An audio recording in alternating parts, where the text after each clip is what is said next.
Hi guys, it's Kel once again. All right, today's the 4th of April, 2023, Tuesday. MAO with Kel once again. Guys, sorry for the last 2 days. I was very busy, well, to the brim because I have my classes ongoing, my 20th intake. So it took a bit of time, but nonetheless, I'm back. All right. Now, US stock has been very strong indeed. And I've been telling you guys this from last week, based on 32,335. Once the Dow breaks above that, it will climb higher and it's now 1,200 points higher from the last time we mentioned. All right, but the thing is this, while the stock market is climbing, do you know that the credit crunch is happening right now? And today I'll share a lot with you. All right, let's go. So guys, I just hope that Biden, Powell, Yellen know what they are doing now, because things are going to be very choppy very soon. All right, thank you Ames for the kind sponsorship, and do your risk assessment. Disclaimer apply as usual.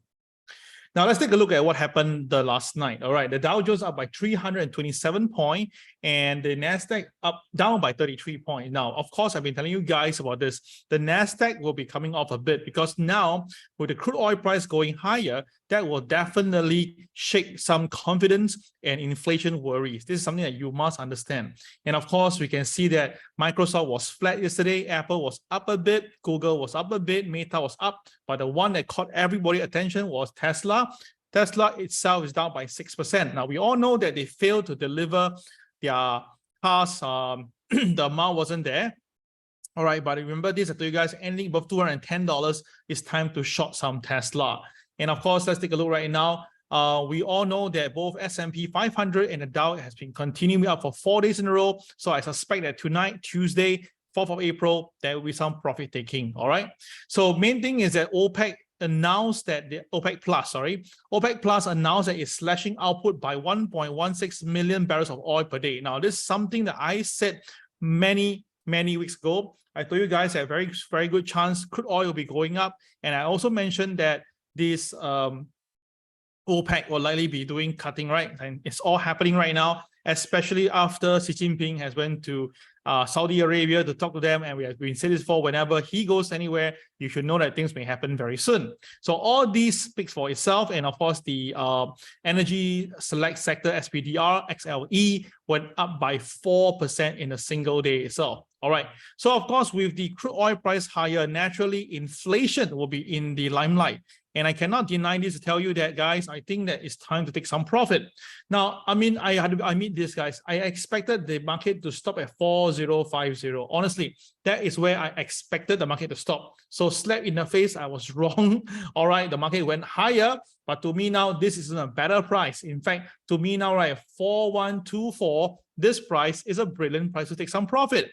Right, so I believe that 4124 now will be a good time to take some profit, because based on the last time we saw this, every time when the market hit about 4150 level, that's where the price comes off. So I cannot deny this. I suspect that you're going to dive again back down to 3900, which especially now with the crude oil price trading so much higher. Okay, so that's my personal view. So 5 to 15% drop, well, I'm not too sure, but I think 5% most likely will likely be happening. Now, Yellen did warn us regarding about the next crisis. It will come from the shadow banks, and the regulator must act right. There's all the negative stuff, but we all know that, right, the market didn't really buy into that. In fact, itself, right, the depositor yanked out basically $126 billion from the US bank. But the thing is this, they yanked it out from the smaller bank and they put it into the bigger bank. And that's where the bigger bank had received a hell of money from the market. So let's take a look right now, right? The depositor drained $126 billion, and some of them are putting into the money market. All right. So the thing is that with the smaller bank, if they actually have more and more money taken up from them, right? So definitely this massive withdrawal will have a problem and cause the bottom line. And of course, later on, as a more smaller bank, they will actually run out of cash and they will ask FDIC for help and ask Federal for help. And this will be a problem, right? So the thing is this. So all we can know is that in total now, the entire industry, the deposit has fell by 17.3 trillion dollars, down by 4.4%. Now, this is the lowest level since July 2021. But the thing is this, let's just be very upfront here. So the money can't disappear. The money has to go somewhere, right? So where did the market go? Okay, let's take a look. Well, apparently, the stock market, why is it so strong? It's because the money has went into the top 15 largest bank. Yes, indeed, 1.8 trillion. The remaining part of index itself, right, you see is down by $21 billion. So that is where the market, why is holding up. You look at this chart right now, let's take a look. You can see that ever since the drop of Terra, Celsius, FTX, Bitcoin slammed down all the way to about 16 to 17,000 at one stage, remember? Yes, indeed. But that after that itself, right, look at it. Wow, huge amount of money came into Bitcoin and smashed Bitcoin from 20,000 all the way to 28,000. Be honest with you, I was calling for sell about 24,000 and 25,000. I was technically wrong, right? Because why? I suspected that will be the resistance, but the market went further. Why? Because the money went into this particular asset right now. But if you ask me, this guy is now at 28,000. It's time to take profit. Because why? Shouldn't be happening. Because when you put good money to something like risky thing like Bitcoin at the moment right now at this price, I believe that you will pay the price later. So that is the reason why I felt that this is not a very safe or smart thing to do right now. Now, you take a look right now on the chart, you can see the next chart, you can see very clear. Okay, be our PowerPoint issue once again. Let me just get this done. Oh, sorry. All right, long time never do this. Okay. All right, so you can see now the funds are all entering the top 4 banks, which is, they will show you names later. So when SVB fell, right, you can see that the SPDR S&P regional banking ETF plummeted, okay? Well, it went all the way down to here, okay? But the thing is this, at the same time when this is happening, you will notice that the S&P 500 is going up. That is something incredible, right? It's because the funds went into the technology companies and some selected bank shares, and that's why the big 4, right, they rebounded off the low. So who are the 4 banks as you saw it earlier? They are JP Morgan, Bank of America, Citigroup, and Wells Fargo. All right, so the thing is this. What is happening right now? Let's take a look and understand the situation here. You can see that ever since the drop on the bank shares, right, we can see on our screen right now that after SVB collapsed, okay, you can see that the XBT US cross went up all the way. That's understandable. But the crazy part is this, the NASDAQ actually went up quite a fair bit. And of course, gold also went up a bit. The one that is not so much is only the bond market. And the worst one, obviously, is the dollar. Because why? People are now worried that the dollar will continue to slump because there will be more printing expected, especially if, let's say, the Federal Reserve cut interest rate. Now, the market is definitely speculating there will be a cut of interest rate very soon, but of course, I don't think so. So let's see what will happen from there onwards, yeah? Okay. So you look at the chart right now, you can see across the board, right, it's very clear that the NASDAQ is actually enjoying this right now. The NASDAQ and the NASDAQ counter, which is NASDAQ 100 and the NASDAQ Composite Index, these two are the favorite. So you think that it's time to buy NASDAQ? No, I think it's time to sell the NASDAQ. When the market is talking about this feverishly, and I think that it's time to buy, telling you what to do, guys, it's too late. You should be taking profit right now.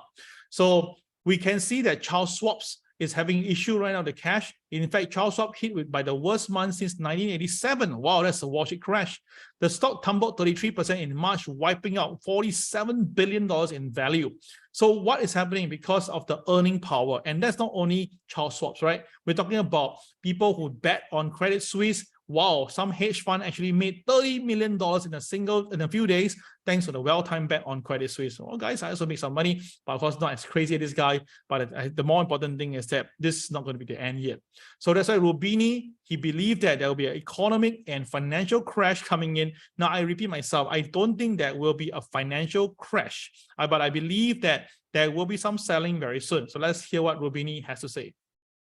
Also for savers and creditors, because rising interest rates reduces the market value of their creditors' assets. So you have financial instability, price instability, and economic instability. Nuri, you used the phrase credit crunch, and we all threw around the term credit crisis in the late 2000s. We know that that led to the financial crisis and everything that followed. How bad do you think this credit crunch gets this time around? We heard the Fed uncertain, and many voices uncertain about how much we see a pullback in the offering of credit. Well, most of the financing to SMEs and to households in the US occurs not from the large money center banks, but from these regional banks. And these regional banks are in trouble. There is deposit flight, there are uninsured deposits, there are fundamental security losses, there'll be a tightening of credit and credit standards. They have to be more cautious. They'll have to raise capital. So they're going to lend more. Credit growth is going to probably go from 10% annualized to closer to zero. And therefore, a good chunk of Main Street and Middle America is going to be subject to a significant credit crunch. That's going to exacerbate the risk of a harder landing of the real economy. All right. So basically, he is saying that there will be a hard landing. Okay, I buy him. But again, I don't buy a market crash. I believe it'll be a harder landing and there'll be some selling, but that's about it, because the Federal Reserve have enough tools to definitely prop the market as and when they like it. So more companies are now winding up. As you can see, Virgin Orbit has filed the Chapter 11. Well, we all know that Virgin is owned by this brand. Suddenly lost his name again. Richard Branson, right? So, but doesn't mean that they can, if the company not doing well, right, they can just wind the company. It doesn't really hurt the bottom line in a way. So, of course, the people who are inside the company, too bad, they have to lose their job. And of course, we can see now it's evidence that you can see right now that the bankruptcy.com shows that more and more people and corporates and private sectors are all having this bankruptcy increasing. So all is within what we expect to see when that is going to be a recession coming in. So I already tell you guys that once the Federal Reserve start to increase or tighten up on the credit and the banks will follow through, then definitely it's all right, things will get scary. And so you can see right now, this is from the National Federation of Independent Businesses. We can see right now that the credit are harder to get than the last time, and it's increasing now. And of course, this is not going to be good. In fact, now the lending standard has never get so tight without a recession. Now it's tight, and you can see that whenever it's tight, you get to see a recession. And that's why I believe that we are very, very close to a recession, even though the mainstream media is refusing it. But guys, every time you look back in the tape, back in 2008, when the market was coming down, we all know that recession is coming in, but the market say, no, no, no, we are okay, we are fine. And the 2009 March, then we really have that official problem. So it will take a while to develop. It won't like immediately. And of course, the mainstream media, the government will not say things so fast, all right? But we can see very clearly now, the loan, the lease in the bank credit are all coming down. And when you have a reduction, you will definitely see a recession very soon. So this is something that you cannot deny this. The numbers are there. So I believe it's going to happen right now. Okay. So we went a lot, in my opinion now, today is April. I believe in about 4 months time, by August, we will get to see the first sign of recession. Okay. And that is whereby I want to ask you this, take a look here. Now, some people have been asking me about this chart here within the seasonal pattern. Now do note, the seasonal pattern actually shows that, okay, by usual standard, the month of April will be very bullish, yeah? But just to let you know that back then last year, all right, during the April season to the, what they call June season, so by right, April, May should pull down a little bit, June should go up, then April, July should go higher, right? You can see over here that the market did opposite direction instead by selling all the way down to July. So this seasonal pattern, you must understand, is using the last 20 years since 2002 to all the way here. So it's not a real reflection of what happened, because you have 14 years of QE in a way. So definitely on an average scale, you should have a very uptrend market. All right. So I'm not trying to say that we will have trouble, but I believe that this April month, all right, this April month, we will see some profit taking. So that is my personal take. Leave a comment, let me know, right? Now, one thing is that China is definitely giving some trouble, all right? And you can see that back then when China went to Xi Jinping, the leader, went to meet up with the Saudi, and of course, straight away now the OPEC Plus suddenly cut the production. So that already tells you that probably that was part of the agenda, maybe. All right, and of course, now we know that there are more countries now leaving or lowering down their transaction in US dollar. This is not a good sign. And of course, again, you can see that this is probably the reason why. And now even in ASEAN, we also have this right now. People are getting a bit skeptical of whether how can we go around and not use the US dollar. Of course, for Singapore, we're staying firm with the US, but the other countries, they are not really doing that. So we can see now the de-dollarization of Chinese-Russian trade. So which means that now the ruble-yuan trade volume has rocketed after the Russia invasion of Ukraine. And now the thing is this, we are seeing now that the yuan is being used to purchase crude oil. And of course, that very, very clear is to try to depose this US dollar domination in this market right now. Now you can see that the Chinese renminbi is picking up. Now, before 2015, it was non-existent, but recently you can see the numbers is moving up slowly bit by bit. Now, of course, people say, Cal, we are still the US is still holding it, their fort, right? True, but that also gave the upside potential for the Chinese renminbi, right? So that means that if let's say someone really thinks that the renminbi is going to like come in and really become like a challenger against the US dollar, and if more and more people use the renminbi, then of course, right, there will be some issues. And of course, we all know that US would not let this happen. So maybe they're going to do something very special so that they can let the world reminded that, you know what, you can have renminbi transaction, but it won't last. Because now we can see that renminbi now, the transaction has really come up into the surface of the global foreign exchange, where last time it's right, just about less than 10 years ago, the total world foreign reserve is about 70% that was US dollar, now has basically down to only 59.8%. So what is happening right now, you can see that with OPEC coming in to hike the OPEC to cut the production, right? That basically hiked the US crude oil higher. This is not going to help. And if US Federal Reserve or the White House wants to, push down this, they will have to do more rate hike. But by doing more rate hike itself, it may help the US dollar. And then if that is the case itself, right, that will have a repercussion effect or the butterfly effect, because then after inflation goes higher and then after people will get suffer, the stock market will have a problem. And if that happens itself, if the stock market do come off, then of course, then the Federal Reserve will save the day by printing more dollar again. So it's going to be a very bumpy ride, if you ask me. So let's look at what happened over here and what happened with OPEC Plus recently. Let's take a look. $6 per barrel for this year. Has that expectation changed to perhaps a higher target given the announcement? Well, look, I think the probability of reaching that mark potentially earlier, I mean, we had that as a sort of an end of year target, certainly has increased following these measures. I mean, like the rest of the market, I was quite surprised by the move. I think going into it, we were pretty comfortable that OPEC would stay steady with their current sort of 2 million barrel a day cut, which they initiated late last year. But clearly they're concerned about the macro environment, and certainly this has been something I think the broader market, certainly myself, have been grappling with. The positive sort of fundamentals that are emerging, and certainly the outlook for Chinese and more broader sort of Asian growth in recent weeks hasn't matched up with obviously the sentiment in the market. All right. So basically, in short itself, that OPEC didn't do it just like that. I'm sure they have done through a few rounds of understanding, and then all of them decided to do something like this. And if the crude oil price stays up, then inflation is continue, and Federal Reserve may really have to continue to rate hike. And when that all happen, we all know that what will likely be happening to the stock market.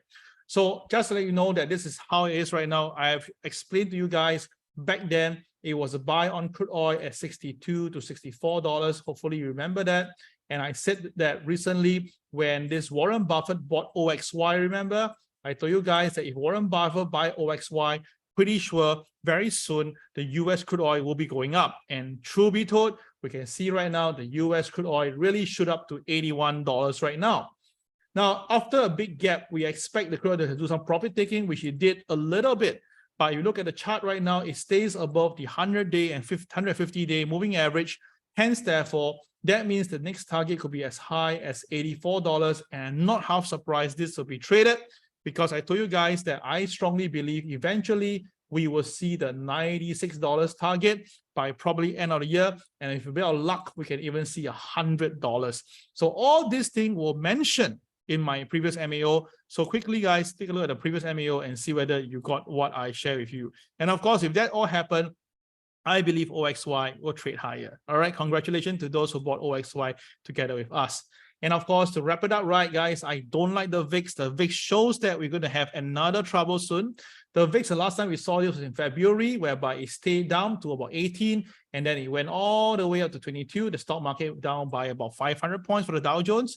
Then after that, later on in March, it happened again. And this time around, the market, the VIX market shoot up to 30. And we all saw the Dow Jones down by nearly 1,200 points. So now where we are right now, we are back here again. And I suspect that it's time to load in some VIX and then prepare for the firework, because everything will happen for a reason. And I strongly believe that things go in cycle. It's just a matter of time, things happen. All right. So with that, it's all right. I'll see you in the TA side. It's Cal signing off. Thank you once again for waiting for my video. Bye-bye.